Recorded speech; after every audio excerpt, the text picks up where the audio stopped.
Hello mga kakwentuhan, isang paniguradong nakakaantig na storya na naman ang inyong mapapakinggan. Ngunit bago natin simulan yan, pwede ba kaming makahingi ng like at i-comment kung tagasan kayo para naman malaman namin kung hanggang saan nakakaabot ang aming mga storya. At syempre, huwag kalimutang mag-subscribe at i-hit ang notification bell para laging updated sa ating mga inspiring stories. Maraming salamat! Minsan, ang pag-ibig ay nagsisimula sa mga simpleng pangako sa ilalim ng maliit na bubong. Mga pangarap na binuo habang magkahawak kamay sa gitna ng kakulangan. Ngunit habang lumilipas ang panahon, ang ingay ng kumakalam na sikmura at ang katahimikan ng pagod na katawan ay unti-unting kinukuha ang tamis ng pagsasama. Sa pagitan ng paghahanap ng sapat na kita at ang pagkauhaw sa atensyon, madalas tayong mapadpad sa daan kung saan kailangang pumili. Titiisin mo ba ang hirap kasama ang taong nangako sa iyo o maghahanap ka ng ginhawa sa piling ng iba? Sa isang maliit na baryo, nagsimula ang isang kwentong akala ng marami ay magtatagal habang buhay. Sa ilalim ng puno ng mangga, ang mga pangarap ni Vince at Marie ay kasintaas ng langit. Ngunit ang realidad ng buhay ay hindi isang pelikula. Ito ay isang mahabang serye ng pagtitiis na dahan-dahang uubos sa iyong sigla upang patuloy mabuhay. Vince, kahit naman wala ang lahat ng yaman, basta magkasama tayo sapat na yun. Ang mahalaga ay tapat tayo sa isa't isa at hindi tayo susuko sa hirap. Pangako, Marie, hindi ka magugutom. Magtatrabaho ako hanggang sa mapuno natin ang bawat sulok ng buhay natin ang ginawa. Magpapakasal tayo at bubuo tayo ng pamilya na hindi kailangan dumaan sa hirap na naranasan natin bilang mga anak ng magsasaka at tindera. Naniniwala ako sa iyo. Ikaw ang aking una at huli. Lumipas ang 5 taon. Ang preskong hangin ng probinsya ay napalitan ng mausok at madumi na hangin ng Maynila. Ang dampa ay naging isang maliit na barong-barong na kwarto sa gilid ng riles. Ang bawat daan ng tren ay yumayanig sa kanilang bahay. Tila paalala na ang buhay nila ay laging nasa panganib. Marie, nandyan ba kayo ni June? Narito kami. Kanina pa nagugutom si June, Vince. 10:00 na ng gabi. Akala ko ba ay 6:00 ang labas mo sa construction site? Nadelay ang release ng pondo, Marie. Naghintay pa ako sa foreman kung may maibibigay na advance. Ito lang natabi ko. Pambili lang ng 1 kilong bigas at 3 itlog. 3 itlog? Vince, 1 linggo na tayong itlog at asin. Ang laki na ng utang natin kay Aling Nena sa tindahan. Paano ang gata si Junjun? Paano ang pambayad sa kuryenteng laging napuputol? Pasensya na, Marie. Ginagawa ko naman lahat, di ba? Kita mo naman, gabi na ako umuwi. Halos hindi na ako matulog para lang mag-overtime sa pagkakabit ng bakal. Hindi ko ginusto na maging ganito tayo kahirap. Yan na nga ang problema. Laging ginagawa ang lahat. Pero bakit parang walang nagbabago? Pagod na ako, Vince. Pagod na ako magbilang ng barya tuwing umaga kung sasapat ba ang pambili ng bigas at ulam. Pagod na akong maghintay sa'yo na wala namang dalang magandang balita. Akala ko ba handa kang magtiis kasama ko? Yun pa naman ang sabi mo sa probinsya nang wala pa tayong kahit ano ah. Iba ang boy sa probinsya kaysa sa realidad dito sa Maynila. Doon kahit walang pera, may napipitas sa paligid. Dito, kahit hangin, may bayad. Ang init-init dito sa loob. Hindi makatulog ang bata dahil sa mga lamok at ingay ng mga nagiinuman sa labas. Hindi ganito ang buhay na ipinangako mo sa akin sa ilalim ng puno ng mangga. Ginagawa ko ang lahat para makaalis tayo rito. Konting tiis pa, Marie. May malaking project kaming tatapusin. Baka may bonus kami ron. Paulit-ulit na lang yan, Vince. Sawa na ako. Isang gabi, habang naglalabas si Marie sa labas ng kanilang barong-barong, nilapitan siya ng kapitbahay. Mapang-asar nitong tinanong si Marie kung hanggang kailan magtsatsaga sa maliit na kinikita ng asawa. At iminungkahing magtrabaho siya dahil sayang ang ganda niya. Nag-alangan si Marie dahil kay June. Ngunit inalok siya ng kapitbahay ng bakanting posisyon bilang encoder sa opisina nito, na sinabing madali lang at baka ito na ang kanyang swerte. Nang gabing yun, hindi nakatulog si Marie. Tinignan niya si Vince na mahimbing ang tulog sa tabi ni June. Ang kamay ni Vince ay magaspang, maitim at may mga kalyo. Iyon ang kamay na nagtatrabaho para sa kanila. Pero para kay Marie, iyon din ang kamay na nagpapatunay na hanggang doon na lang sila. Vince, magtatrabaho na ako. Ano? Sino mag-aalaga kay June? Alam mong delikado rito sa paligid natin. Maraming adik, maraming gulo. Kakausapin ko si Aling Nena. Pwede niyang tignan si June habang wala ako. Babayaran ko na lang siya kapag sumahod ako.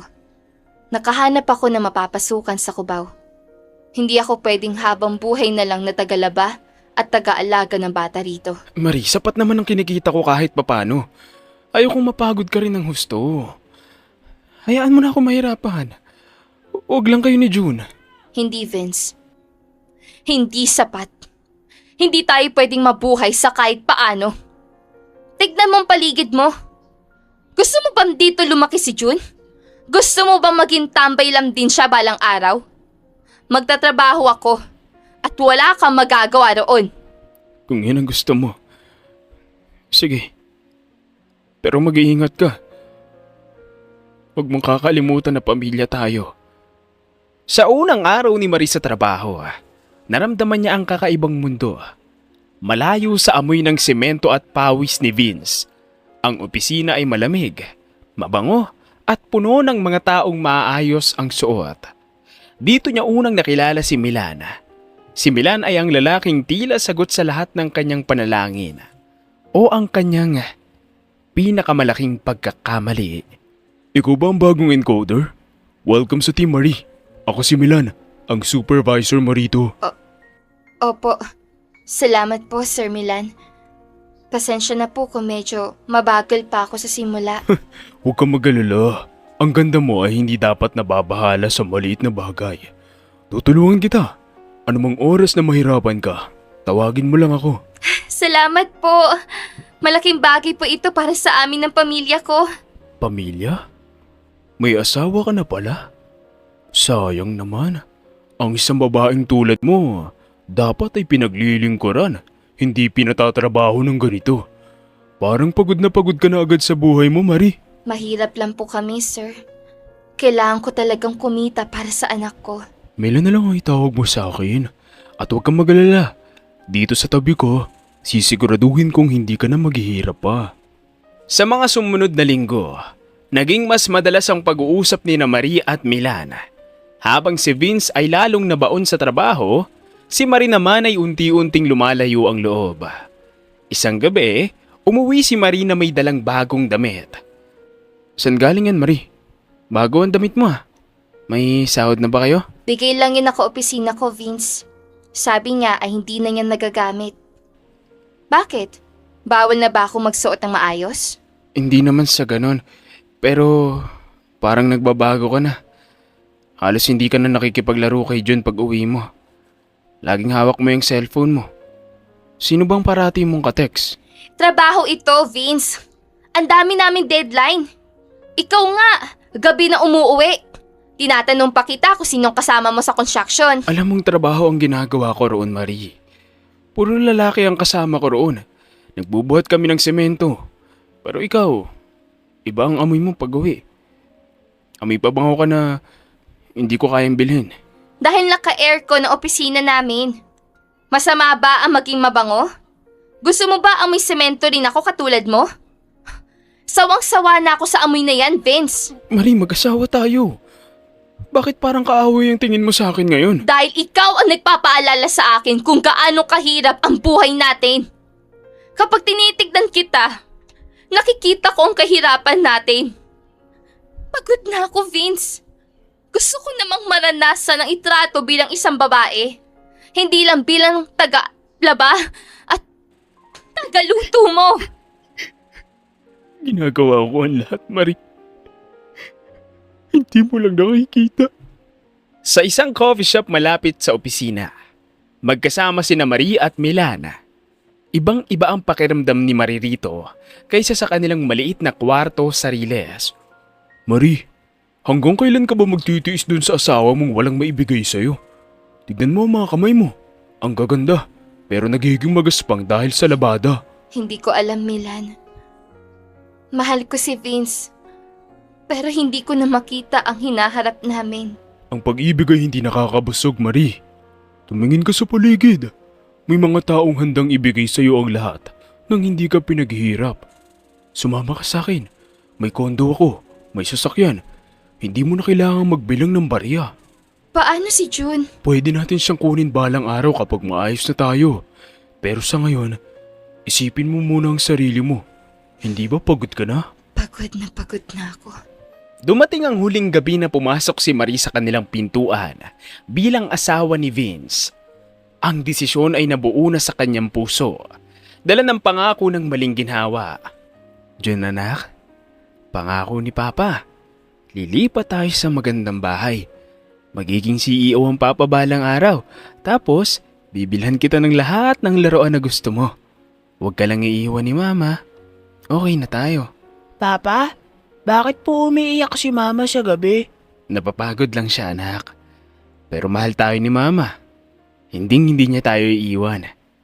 Ngunit habang sinasabi yun ni Vince, hindi niya alam na nasa labas ng kanilang pintuan. Nakatayo si Marie. Dala ang kanyang maliit na bag. Handa ng talikuran ng lahat para sa isang pangarap na magiging isang malaking bangungot. Lumipas ang ilang buwan mula nang lisanin ni Marie ang Riles. Ngayon, nakatira na siya sa isang condo unit kasama si Milan. Akala niya ito na ang langit na kanyang hinahanap. Ngunit ang bawat kislap ng mga ilaw sa lungsod ay may kapalit na dilim na unti-unting lumalabas. Milan, nasaan ang sahod ko? Sabi mo ay itatabi natin para maipakita ko kay Vince balang araw na kaya ko rin bumuhay ng anak. Pero bakit lagi mong kinukuha ang ATM ko? Marie, huwag ka na maraming tanong. Alam mo namang marami tayong bayarin dito sa kondo. Ang kotse, ang kuryente, ang pagkain mo. Sa tingin mo ba libre ang lahat ng mga ito? Pero Milan, halos wala na ako na itatabi para sa sarili ko. Na hindi man lang ako makapagpadala ng kahit konting gatas para kay June. Miss na miss ko na ang anak ko. Junan naman! Hindi ba't sinabi ko sa'yo? Kalimutan mo na ang nakaraan mo kung gusto mong sumama sa akin! Huwag kang magmagaling, Marie. Kung hindi dahil sa akin, nasa Riles ka pa rin at amoy semento! Bakit ka sumisigaw? Hindi naman ako nakikipag-away. Gusto ko lang malaman kung saan napupunta ang pinaghirapan ko. Pinaghirapan? Utang na loob mo sa akin ang trabahong yan. At para sa kaalaman mo, ipinapadala ko ang pera sa probinsya. May mga kailangan bayaran doon. Sa probinsya, Nino? Sabi mo ay wala ka ng mga magulang. Huwag ka nang masyadong mausisa, Marie. Sumunod ka na lang kung ayaw mo magkaproblema. Isang gabi, habang tulog si Milan dahil sa kalasingan, hindi nakatiis si Marie. Binuksan niya ang cellphone ni Milan para hanapin ang katotohanan. Doon, gumuho ang mundo niya sa bawat message na nababasa niya. Papa Milan, nasaan na ang padala mo? Sabi mo ay malaki ang kikitain mo rin sa Maynila. Naghihintay ang 5 mong anak dito sa Isabela. 5 anak? May asawa siya? Lahat ng pera ko, sa kanila napupunta? Sino ang may sabing pwede mong pakailaman ang gamit ko? Milan, ano to? May asawa at anak ka sa probinsya? Kaya mo ba ako kinuha dahil kailangan ng taga-tustos sa pamilya mo? Ginamit mo lang ako? Ano yun? Akala mo ba talaga ay mahal kita? Sino magkakagusto sa isang babaeng iniwan ng sariling anak para sa pera? Ginamit kita dahil madali kang utuin! Hayop ka, Milan! Akala ko ay liligtas mo ako! Mas basal ka pa sa hirap na dinanas ko kay Vince! Aalis na ako. Ibibigay mo sa akin ang pera ko at aalis ako rito. Wala kang pupuntahan! Akin ka! At wala kang makukuhang pera dahil matagal ko nang naipadala lahat ng yon. Subukan mong umalis at titiyakin kung wala kang babalik ang anak ko asawa! Vince, patawarin mo ko. Vince, Buwan ang lumipas na naging bilanggo si Marie sa sarili niyang pangarap. Puno ng pasa ang kanyang katawan at durog ang kanyang dangal. Isang gabi, nang makalimutang ilak ni Mila ng pinto dahil sa kalasingan, nagawa ni Marie na tumakas. Yakap ang kanyang sugatang katawan. Bumalik siya sa tanging lugar na alam niyang may tumatanggap sa kanya. Ang Riles. Vince, June, narito na si Mama. Patawanin niyo ko. Magtitiis na ako. Kahit tuyo lang ang ulam. Basta magkakasama tayo. Hindi na ako aalis muli. Ngunit pagdating niya sa kanto ng Riles, napatigil siya. Wala na ang amoy ng simento at basura. Wala na ang mga barong-barong. Sa gitna ng lugar na yon, nakatayo ang isang napakalaking gate at isang modernong mansyon. Nasaan ang bahay namin? Nasaan ang Riles? Bakit may masyon dito? Marie? Ikaw ba yan? Diyos ko! Ano nangyari sa mukha mo? Aling Nena, nasaan po si Vince? Nasaan ang anak ko? Bakit ganito ng itsura ng lugar na ito? Marie, wala ka na palang balita. 1 taon na ang nakalipas. Yung proyektong ginagawa ni Vince noon, siya ang nakadiskubre ng pagkakamali sa disenyo na ikinalugi sana ng kumpanya. Binigyan siya ng malaking reward at naging partner siya ng may-ari. Ngayon, siya na ang CEO ng sarili niyang construction firm. Siya ang nagpatayo niyan. CEO? Ang yaman na ni Vince? Aling Nena, kailangan ko siya makita. Siguradong tutulungan niya ako. Mahal niya ako, di ba? Iba na ang sitwasyon ngayon, Marie. Marami nangyari noong wala ka. Biglang bumukas ang malaking gate.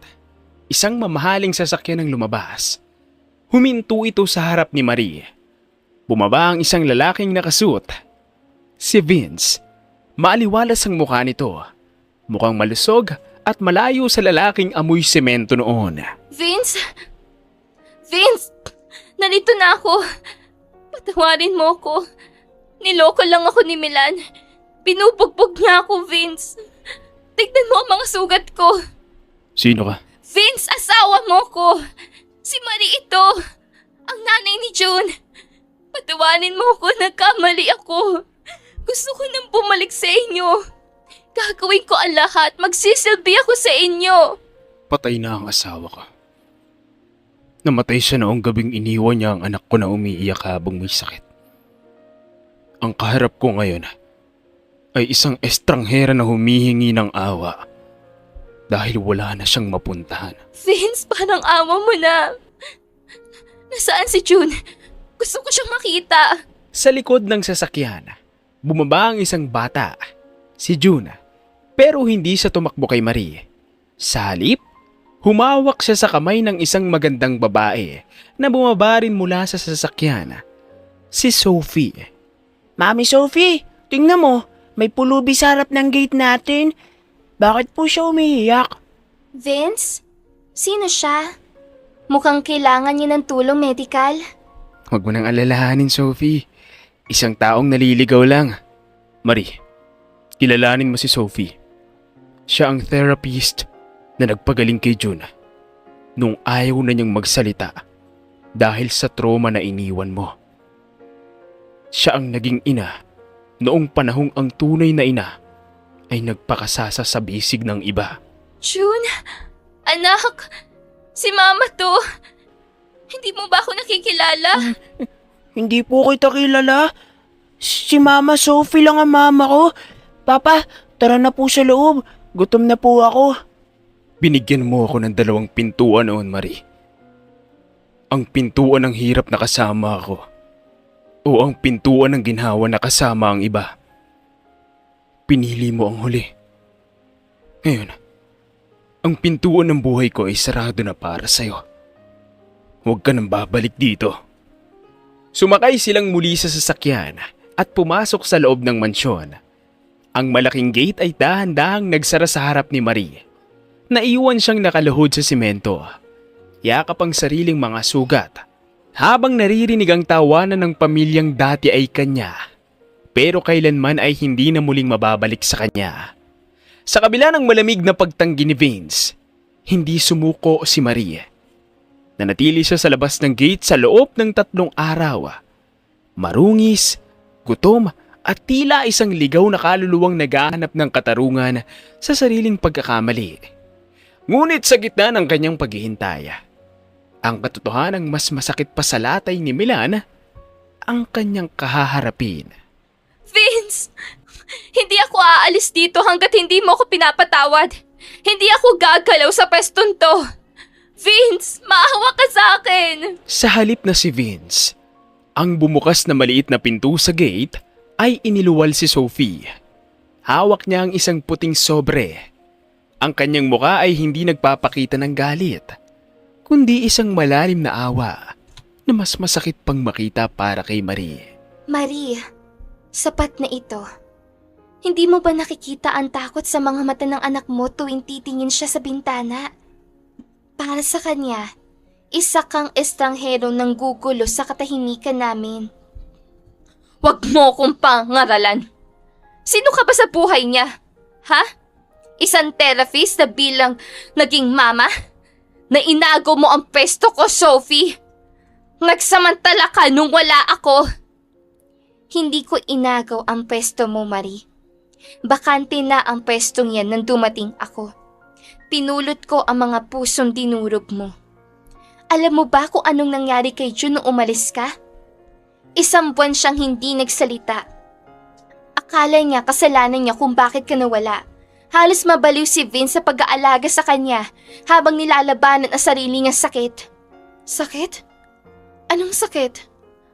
Pagod na si Vince noon, Sophie. Huwag mong gawing drama ang lahat. Heto, pinabibigay ni Vince. Huwag mo nang hintayin na siya ang lumabas dito. Dahil baka hindi mo kayanin ang sasabihin niya. Nanginginig ang kamay na kinuha ni Marie ang sobre. Inakala niyang mga papeles para sa annulment. Ngunit ang nakita niya ay mga medical records mula sa taon kung kailan siya umalis. Stage 3 cancer. Chemotherapy. Vince? Bakit may ganito si Vince? Noong kasama ko pa siya.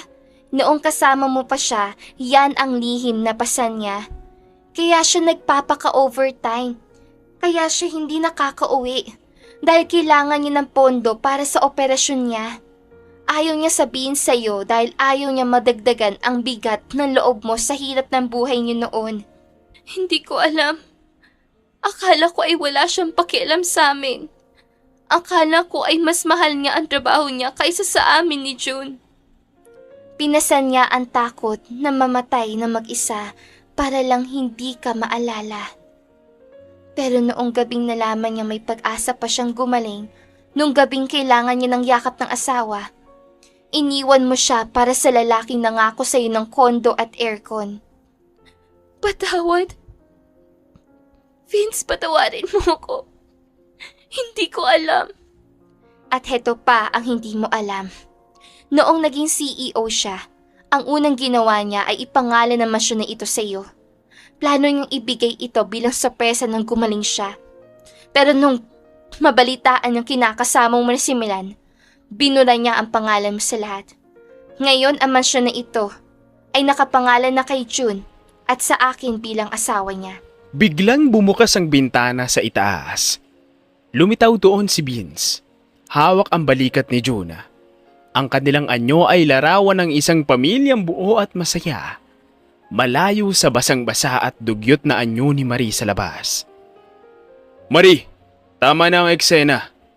Ang lalaking inalipusta mo dahil sa kahirapan ay matagal nang namatay kasama ng pag-ibig niya sa'yo. Ang kaharap mo ngayon ay ang taong binigyan ng bagong buhay ng babaeng nanatili noong ikaw ay sumuko. Vince, bigyan mo ko ng pagkakataon. Kahit maging katulong lang ako dito.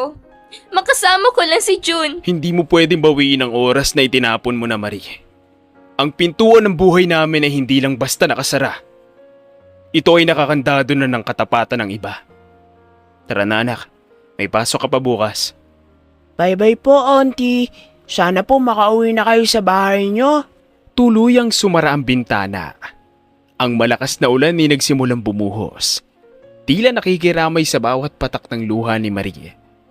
Napagtanto niya na ang ginhawa na hinabol niya kay Milan ay isang ilusyon.